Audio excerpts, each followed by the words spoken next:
अभी तक जितने भी हम लोगों ने केबल के लेक्चर लिए तो हमने एक चीज़ जो बिल्कुल क्लियरली हमें पता चल गई कि भैया जो केबल होता है आपका, ठीक है, उसके अंदर अगर हम स्ट्रेस डिस्ट्रीब्यूशन की बात करें तो सेंटर पे मैक्सिमम स्ट्रेस डिस्ट्रीब्यूशन होता है। फॉर एग्जांपल अगर इसको विजुलाइज करूं तो मैंने ये येलो डॉट से स्ट्रेस डिस्ट्रीब्यूशन दिखाया हुआ है। तो यहाँ पे देख सकते हो कि येलो डॉट जो है वो क्या है, स्ट्रेस को बता रहे हैं, तो वो बिल्कुल कंसंट्रेटेड है कंडक्टर के पास। ये तुम्हारी कोर यानी कि जो कंडक्टर है आपका, ठीक है। तो कंडक्टर के पास मैक्सिमम स्ट्रेस डिस्ट्रीब्यूशन हो रहा है और दूर पे मिनिमम स्ट्रेस डिस्ट्रीब्यूशन हो रहा है। तो मैक्सिमम स्ट्रेस हमारा कोर के पास है और मिनिमम स्ट्रेस है दूर। इसीलिए आपने याद हो पुराने लेक्चर मैंने निकाला था, यहाँ पे हम निकालते हैं कंडक्टर के पास हमें पोटेंशियल ग्रेडियंट मैक्सिमम मिल रहा था और शीट के पास जो है वो हमें जी मिनिमम हम लोग निकाल रहे थे, ठीक है, याद है।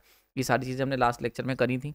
नाउ अब एक बहुत ही इंटरेस्टिंग चीज़ देखी गई कि अगर हम लोग इसको ध्यान से देखें और अपने इंसुलेटर को परचेज करने जाएं, तो देखो अगर तुम मिनिमम स्ट्रेस के अकॉर्डिंग इंसुलेटर को परचेज करते हो तो क्या होगा, ऐसे में कॉस्ट तो बच जाएगी, ठीक है, लेकिन इंसुलेटर जो तुम्हारा परचेज होगा वो तो ठीक है, लेकिन इंसुलेटर पंचर हो जाएगा, ठीक है, मतलब ब्रेक डाउन हो जाएगा इंसुलेटर का। तो अगर हम लोग इस मिनिमम स्ट्रेस के अकॉर्डिंग मार्केट में इंसुलेटर खरीदें इस केबल के लिए तो पैसे बचेंगे पर इंसुलेटर बेकार हो जाएगा। अच्छा, अगर हम लोग क्या करें, अगर हम लोग इंसुलेटर खरीदें on the basis of maximum stress, जो कि जनरली खरीदते हैं, तो मैक्सिमम स्ट्रेस के अकॉर्डिंग खरीदोगे तो इंसुलेटर सर्वाइव तो कर जाएगा लेकिन कॉस्ट बहुत ज़्यादा आ जाएगी। समझ में आ रही बात ये। Second problem, insulator near sheet is under utilise. अब देखो तुमने इंसुलेटर खरीदा इतने सारे स्ट्रेस को हैंडल करने के लिए, लेकिन ये वाला पोर्शन देखो, ये वाला पोर्शन देखो, तो नियर शीट इंसुलेटर क्या है, अंडर यूटिलाइज है। समझ में आ रही बात ये। तो इंडस्ट्रीज में क्या होता है कि अंडर यूटिलाइजेशन को भी हम लोग क्या करते हैं, एक ऐसा नेगेटिव एस्पेक्ट यूज की तरह ट्रीट करते हैं। फॉर एग्जांपल अगर आपका जनरेटर है वो 40 MVA की रेटेड उसकी कैपेसिटी है, तो उसको तुम कोशिश करोगे कि 40 पे ही चलाएं, ठीक है, या फिर 39-38 के आसपास चलाएं, ठीक है, क्लियर हो गया। उसको तुम 30 पे नहीं चलाओगे तो क्या होता है, क्योंकि अंडर यूटिलाइजेशन से एफिशिएंसी भी कम होती है और पैसा वेस्ट होता है यार। जब तुम्हारे पास जगह खाली है तो तुम उसका इस्तेमाल कर सकते हो। So this is a major problem कि अगर हम लोग मैक्सिमम स्ट्रेस के अकॉर्डिंग इंसुलेटर खरीदते हैं तो अंडर यूटिलाइज ले जा रहा है, कॉस्ट ज़्यादा आ रही है, और क्या हो रहा है, ये दो समस्या हैं। और अगर मिनिमम स्ट्रेस के अकॉर्डिंग तुम इंसुलेटर खरीदोगे तो कॉस्ट तो बच जाएगी लेकिन इंसुलेटर नहीं बचेगा, तो वो तो खरीद ही नहीं सकते, ये तो पॉसिबल ही नहीं है, ठीक है। समझ में आ रहा है। तो अब क्या हुआ, तो यहाँ पे यार इंजीनियर्स को लगा कि यार हमें ज़रूरत है यूनिफॉर्म स्ट्रेस डिस्ट्रीब्यूशन की, यानी कि कुछ ऐसा मेथड निकालना पड़ेगा जिससे क्या हो कि ये जो स्ट्रेस डिस्ट्रीब्यूशन नॉन यूनिफॉर्म है, कि सेंटर कोर के पास तो इतना ज़्यादा सीवियर और कोर से दूर बिल्कुल बिखरा हुआ, बहुत ही नेग्लिजिबल सा, तो इसके अंदर हमें क्या करना पड़ेगा, हमें एक यूनिफॉर्म डिस्ट्रीब्यूशन चाहिए। और यहाँ से पिक्चर में जन्म होता है ग्रेडिंग ऑफ द केबल का, ठीक है। तो आज इस लेक्चर के अंदर बात करेंगे ग्रेडिंग ऑफ केबल के बारे में, ठीक है। मैंने बैकग्राउंड आपका सेट ही कर दिया है कि ग्रेडिंग क्या होता है। नाउ अगर हम लोग ग्रेडिंग ऑफ केबल की बात करते हैं तो ग्रेडिंग क्या होता है कि एक process of achieving uniform electrostatic stress, ठीक है। ये जो स्ट्रेस होता है ना, इसे डाइलेक्ट्रिक स्ट्रेस कहते हैं। This is basically the electrostatic stress, ये मैंने ऑलरेडी बता चुका हूँ। जो भी पोटेंशियल ग्रेडियंट जी है, this is basically the electrostatic stress होता है, ठीक है। तो क्योंकि इलेक्ट्रिक फील्ड के कारण हो रहा है, ठीक है। Stress in dielectric of the cable is known as grading, यानी कि अगर हम लोग process of achieving uniform stress, हम अगर जो स्ट्रेस का डिस्ट्रीब्यूशन का यूनिफॉर्मिटी, इसको अचीव करने के प्रोसेस को हम कहते हैं ग्रेडिंग ऑफ केबल। तो अगर वो कह रहा है ना केबल की ग्रेडिंग कर दो, तो मतलब वो अल्टीमेटली ये कहना चाह रहा है कि स्ट्रेस का जो डिस्ट्रीब्यूशन है उसे यूनिफॉर्म कर दो अराउंड द इंसुलेटर, ठीक है, क्लियर हो रहा है यहाँ पे। यानी कि पूरे इंसुलेटर, पूरा जो इंसुलेटर या डाइलेक्ट्रिक हम यूज़ कर रहे हैं उस पर यूनिफॉर्मली स्ट्रेस डिस्ट्रीब्यूटेड हो, ठीक है। इसका एक मतलब और हो सकता है कि जी मैक्सिमम और जी मिनिमम का जो रेशियो है वो रिड्यूस हो जाए, मतलब जी मैक्सिमम की जो वैल्यू है वो क्लोज पहुंच जाए जी मिनिमम के। क्लियर हो रहा है यहाँ पे। तो ये भी हम कह सकते हैं इस बेसिकली था स्ट्रेस डिस्ट्रीब्यूशन, या कह सकते हैं ग्रेडिंग ऑफ द केबल के अंदर आता है, ठीक है। ऑब्वियस ही बात है कि अगर मैक्सिमम और मिनिमम बराबर हो जाएंगे तो हमें पता है केबल के अंदर मिनिमम वैल्यू होती शीट के पास और मैक्सिमम वैल्यू होती कोर के पास। अगर ये दोनों बराबर हो गए तो अल्टीमेटली हमने यूनिफॉर्म डिस्ट्रीब्यूशन अचीव कर लिया, ठीक है। तो इसीलिए बहुत बार स्ट्रेस ग्रेडिंग ऑफ केबल या grading of grading of cable को हम लोग क्या कहते हैं, एक अगर मैथमेटिकली डिस्क्राइब करें तो हम लोग जी मैक्सिमम और जी मिनिमम के रेशियो को कम करने के प्रोसेस को भी ग्रेडिंग की तरह रेफर कर दिया जाता है, ठीक है। अब एक बात बहुत ध्यान से समझने वाली है, देखो ये कोर है तुम्हारी, ठीक है, कोर या कंडक्टर है, इसके आसपास हमने देखा कि बहुत ही ज़्यादा डेंस स्ट्रेस है, यहाँ पे बहुत तगड़ा स्ट्रेस है, ठीक है। ये चीज़ बिल्कुल क्लियरली दिख भी रही है और होता भी है। अब देखो इस बात को, अगर हम इसको कम करने की कोशिश करें तो ये होती है जी मैक्सिमम वैल्यू। अगर इसे कम से कम करने की कोशिश भी करोगे तो अभी हमने पुराने लेक्चर में सीखा था कितना कम कर सकते हैं, R/R की वैल्यू ई ले लो, बस इतना ही कम कर पाओगे, ठीक है। इससे जो बहुत कम हो पाएगा, बाकी कोई खास अंतर नहीं पड़ेगा, ठीक है। क्लियर हो गया यहाँ पे। नाउ तो यूनिफॉर्मिटी कैसे अचीव की जा सकती है, तो यूनिफॉर्मिटी अचीव करने के लिए क्या करना पड़ेगा, ये जो आउटर स्ट्रेस है जो कि कम था, यानी कि जो जी मिनिमम की वैल्यू है, देखो जी मैक्सिमम को तो नीचे एक लिमिट तक ही ले जा सकता है। कितना नीचे ले जा सकता है, R/R इक्वल टू ई। आपको याद होगा लास्ट लेक्चर मैंने वी कर बताया था, मतलब क्या कि अगर R/R की वैल्यू को ई रख दोगे, ठीक है, तो हमें मिनिमम कर्व यहाँ पे मिल जाएगा ये। बल्कि इसको पुराने लेक्चर में आपको याद होगा तो मैंने ये कर्व बताया था, बहुत इंपॉर्टेंट कर्व है ये, है आपका जी मैक्सिमम की वैल्यू का एंड R/R का उल्टा 1/R, ठीक है। तो this is your R/R equal to 1/E, last lecture में हमने देखा था। तो अगर हम बात करते हैं मैक्सिमम जो हमारा ग्रेडियंट है, पोटेंशियल ग्रेडियंट की जो मैक्सिमम वैल्यू है अगर उसको कम करने की कोशिश करें तो हद से हद तक इतनी ही कम की जा सकती है इस पर्टिकुलर पॉइंट तक, ठीक है। लेकिन उसके बाद भी ये बहुत ज़्यादा रहेगी compare to the G minimum value, ठीक है। शीट के पास का जो पोटेंशियल ग्रेडियंट है उसके मुकाबले इसकी वैल्यू जो बिल्कुल कंडक्टर के जस्ट या कह सकते हो एट दी कंडक्टर सरफेस जो पोटेंशियल ग्रेडियंट है वो फिर भी काफ़ी ज़्यादा रहेगा। तो उसमें तो कुछ खास स्कोप है नहीं यार, ठीक है, यूनिफॉर्मिटी के लिए। तो यानी कि हमें क्या करना है, अल्टीमेटली एक बात को समझो, हमें क्या करना है, जी मैक्सिमम को लेके जाना है जी मिनिमम के करीब, इन दोनों को बराबर रखना है, बराबर करना है। अब जी मैक्सिमम को नीचे एक हद तक ले आया जा सकता है by using R/R equal to E के बराबर, बस इतना ही कर सकते हैं। तो फिर क्या करना पड़ेगा, तो भैया फिर इस जी मिनिमम को इसके करीब लाना पड़ेगा। समझ में आ रही बात ये। तो जी मिनिमम यानी कि potential gradient near the sheet, यानी कि ये जो देख रहे हो ना, ये जो खालीपन है इसको भरना पड़ेगा कुछ ऐसे, ठीक है। तो अल्टीमेटली जो ग्रेडिंग के अंदर हम करेंगे, क्या करेंगे, आपको आइडिया लग गया होगा, लॉजिक मैंने समझा दिया कि हम क्या करेंगे, स्ट्रेस को इंक्रीज करेंगे at the outer layer of insulation. बहुत इंपॉर्टेंट पॉइंट है, ठीक है। हम लोग जो कंडक्टर के एट द कंडक्टर सरफेस पे जो स्ट्रेस है, ये इसको ज़्यादा कम नहीं कर रहे हैं, इसको ज़्यादा हम कुछ नहीं कर सकते इसके साथ कुछ खास। लेकिन हम क्या कर सकते हैं, जो आउटर शीट का पास है, यानी कि जो आउटर इंसुलेटर है, डाइलेक्ट्रिक है, ये जो देख रहे हो ना दूर दूर है, इसके इस पर्टिकुलर पॉइंट की अगर हम बात करें, इस पर्टिकुलर एरिया के, या ये जो पूरा एरिया दे रखा है बाहर वाला आउटर एज का, इसके आउटर लेयर के जो इंसुलेशन है, इसको हम इसके स्ट्रेस को इंक्रीज करेंगे। बहुत इंपॉर्टेंट चीज़ है, समझ में आ रही बात है, क्लियर हो रहा है।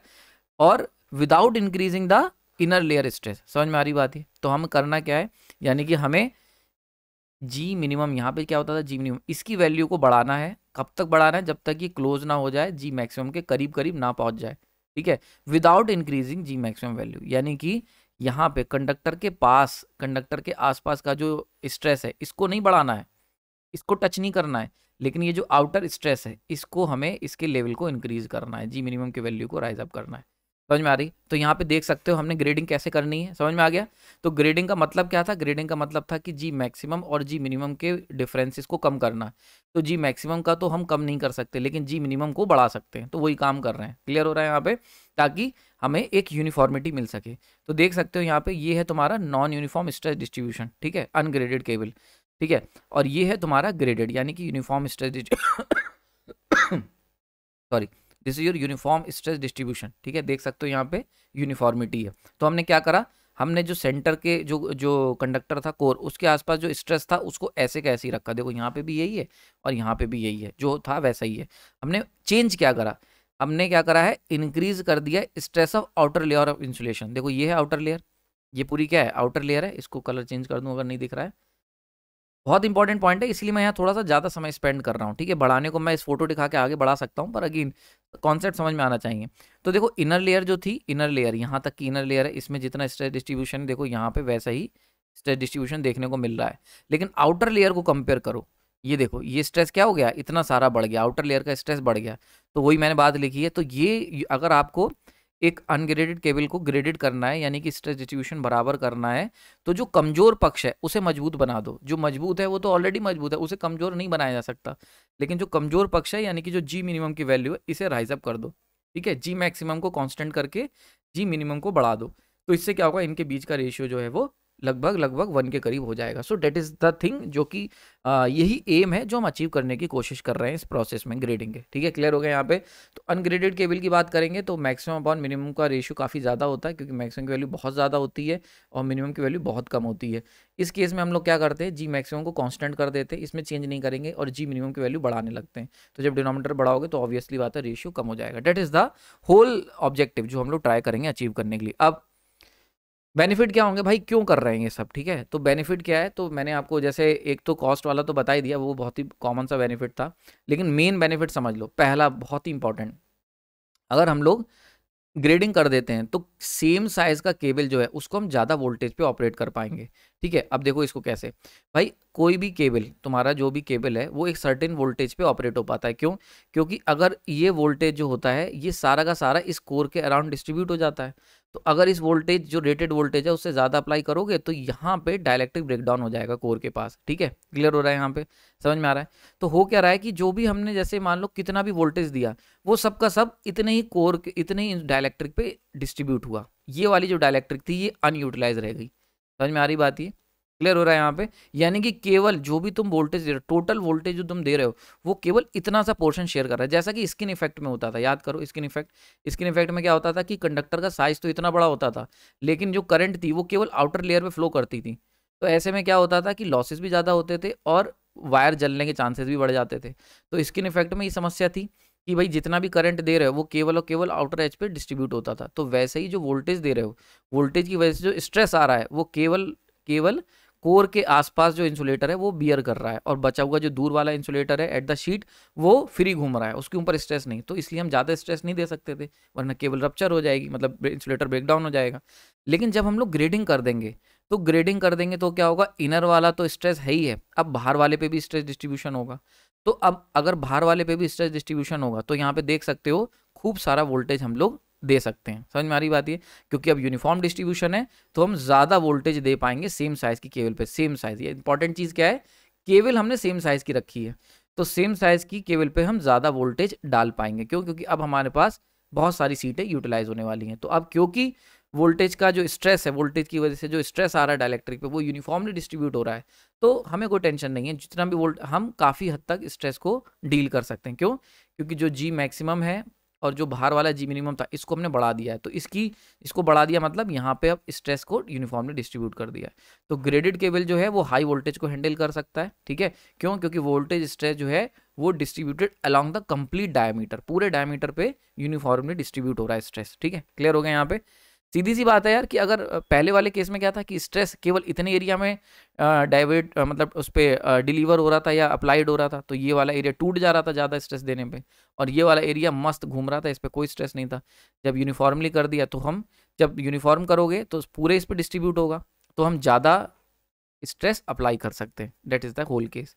तो पहला पॉइंट क्लियर हो गया। दूसरा पॉइंट आ जाओ, चलो सर ये वाला केस था, इसमें केबल का साइज सेम रखा था। अच्छा, अगर हम कहें कि सर वोल्टेज हम कांस्टेंट कर देते हैं, ठीक है, वोल्टेज अगर कांस्टेंट कर दोगे, ठीक है, तो अगर वोल्टेज कांस्टेंट है तो नॉन यूनिफॉर्म डिस्ट्रीब्यूशन के अंदर तो तुम्हें बड़ा साइज का केबल लेना पड़ेगा। ठीक है, क्लियर हो रहा है यहाँ पे, क्योंकि वो फिर इतने तरीके से डिस्ट्रीब्यूट हो रहा है। लेकिन अगर हम थिक इंसुलेशन की जरूरत पड़ेगी in case of non graded cable. लेकिन अगर हम लोग क्या करते हैं, ग्रेडिंग कर देते हैं, तो ग्रेडिंग का मतलब यूनिफॉर्म डिस्ट्रीब्यूशन। तो भैया यूनिफॉर्म डिस्ट्रीब्यूशन है और वोल्टेज कांस्टेंट है, मतलब ये येलो वाले जो डॉट्स हैं ये कांस्टेंट है। तो येलो वाले डॉट्स कांस्टेंट अगर हैं और हमने ग्रेडिंग कर दी तो क्या होगा, ये सारे डॉट अगर हम यूनिफॉर्मली डिस्ट्रीब्यूटेड करें तो आप सब मानते हो ये बात कि हम छोटी सी जगह में इन सबको कंसंट्रेट कर सकते हैं। तो डेट इज द छोटी जगह। समझ में आ रही बात ये। So this is your uniform distribution. Clear हो रहा है यहाँ पे। यानी कि अगर मान के चलते हैं 20 लोग हैं और 50 कुर्सियां पड़ी हैं, लेकिन क्योंकि उनमें पट नहीं रही थी तो दूर दूर बैठे हुए थे, लेकिन अगर हमने उनके अंदर पटा दी, एक दूसरे से बातचीत करवा दी है, तो हमें अगर उन्हें साथ करने में यूनिफॉर्मली बैठाने में कामयाब हुए तो 20 लोग पास की 20 कुर्सियों पर ही बैठ जाएंगे। तो बची जो 30 कुर्सियां या 20 कुर्सियां जो थी एक्स्ट्रा कुर्सियां, उसकी हमें ज़रूरत ही नहीं है। तो इससे क्या होता है, साइज रिड्यूस हो जाता है केबल का। समझ में आ रही बात है। तो जब हम स्ट्रेस को यूनिफॉर्म डिस्ट्रीब्यूट करते हैं तो सेम वोल्टेज के लिए छोटे साइज का केबल से हमारा काम चल जाता है। That is a very important point. ठीक है, क्योंकि हम चाहते हैं कि जब हम अंडरग्राउंड की बात करते हैं ना, तो यार हर एक स्पेस बड़ा इंपॉर्टेंट है। तो अगर हम जब केबल को बिछा रहे हैं तो हम चाहेंगे कि छोटे से छोटे साइज का केबल में हमारा काम चल जाए, तो उसके लिए grading is a must thing. ठीक है, तो for same operating voltage cable size smaller size जो है वो एम्प्लॉयड किया जा सकता है। तो अगर वोल्टेज सेम रखोगे तो छोटी जगह में, ठीक है, कहने का मतलब है कि अगर सबकी अच्छी बन रही है तो 20 लोग 20 कुर्सियां जो सीरीज में पड़ी हुई हैं उस पर बैठ जाएंगे, तो कम जगह में लोग गैदर हो जाएंगे। और या फिर हम कह सकते हैं अगर सबकी अच्छी बन रही है तो 40 कुर्सियों पे 40 लोगों को बैठाया जा सकता है, यानी कि सेम साइज केबल में ज़्यादा लोगों को गैदर किया जा सकता है। समझ में आ रही बात है? So these are the two important point. Third one, effective utilization of insulator. Obvious ही चीज़ है, अगर हम अनग्रेडेड को देखें तो देखो यहाँ पे तो ओवर यूटिलाइज हो रहा है और यहाँ अंडर यूटिलाइज हो रहा है, लेकिन अगर एक ग्रेडेड केबल को देखो तो कंप्लीट यानी कि इफेक्टिव यूटिलाइज हो रहा है। ठीक है, तो इफेक्टिव यूटिलाइजेशन मतलब पूरा का पूरा यूटिलाइज हो रहा है। तो हमारे पास मतलब जो भी चीज़ें हैं, अगर हम मतलब वेस्टेज कम हो रही है, दिस इज द वेस्टेज। ये देखो वेस्ट हो रहा है कि भाई ये सब, ये वाला जो एरिया है जहाँ पे कोई स्ट्रेस डिस्ट्रीब्यूट नहीं हुआ वो तो अंडर यूटिलाइज चला गया ना। लेकिन अगर हम लोग ग्रेडिंग कर देंगे तो पूरा एरिया का, बिल्कुल हर एक चीज़ का इंच बाई इंच का हम इस्तेमाल अच्छे से करेंगे। So that is what we called effective utilization of insulator. So these are the 3 important benefit जो ग्रेडिंग से हमें मिलेंगे, इसलिए हमें ग्रेडिंग करनी चाहिए।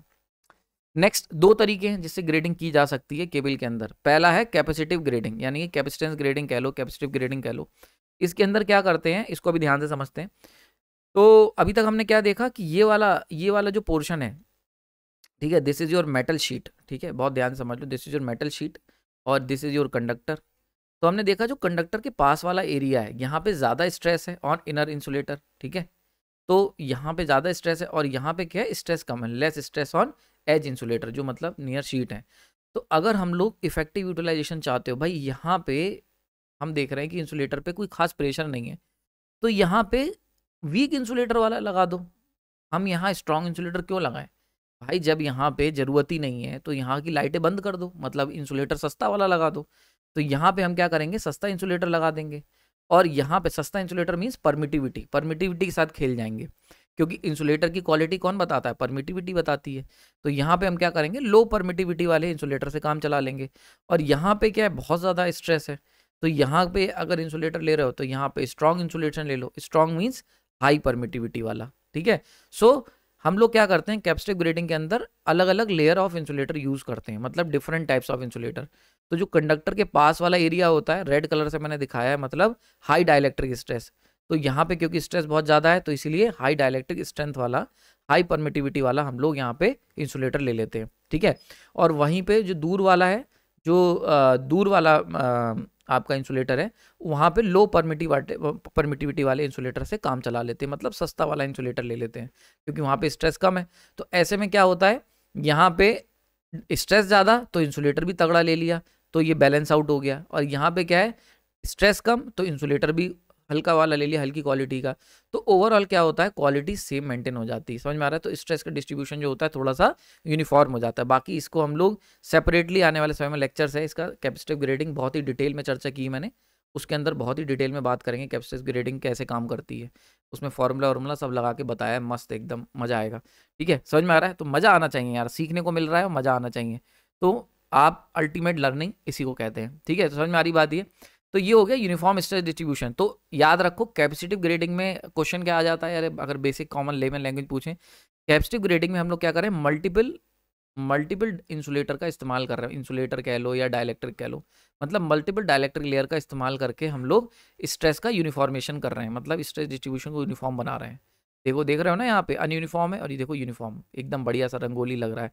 ठीक है, क्लियर हो गया यहाँ पे। नेक्स्ट हम लोग बात कर लेते हैं, दूसरी है इंटरशीट ग्रेडिंग। इसके अंदर हम लोग क्या करते हैं, नॉर्मली अगर हम एक अनग्रेडेड केबल की बात करते हैं, अनग्रेडेड, तो उसके अंदर क्या होता है, जिसके अंदर ग्रेडिंग नहीं है उसके अंदर एक कोर होता है कंडक्टर और एक मेटल शीट होती है, सिंगल मेटल शीट का इस्तेमाल होता है, जो कि हमारी ग्राउंड पोटेंशियल पे होती है 0 वोल्ट। ठीक है, ये हो गया सिंगल। लेकिन हम लोग क्या करेंगे, इस मेथड के अंदर मल्टीपल इंटरशीट का इस्तेमाल करेंगे। देखो 1 2 3 3 ले रहे हैं, ठीक है, जिसमें से ये हो गई sheet and these two are intersheet. Intersheet मतलब शीट और कंडक्टर के बीच में। समझ में आ रहा है? वर्ड का मतलब समझ लो, यहीं से नाम आया इंटरशीट। इंटरशीट मतलब कंडक्टर और मेटल शीट जो लास्ट वाली है उसके बीच में हम लोग एक दो इंटरशीट का इस्तेमाल करेंगे। So this is your sheet and these to, ये मैंने गलत मार्क कर रखा है, इसको हटा लेना। ये क्या है, ये हमारी इंटरशीट्स हैं। ठीक है, समझ में आ रहा है? तो ये हो गई इंटरशीट और ये आउटर जो है this is your sheet. Clear हो रहा है यहाँ पे? तो शीट और कोर इसके बीच में हम लोग ये 2 जैसे हमने इंटरशीट डाली है तो मल्टीपल इंटरशीट डालेंगे और इससे क्या करेंगे, यूनिफॉर्म स्ट्रेस डिस्ट्रीब्यूशन।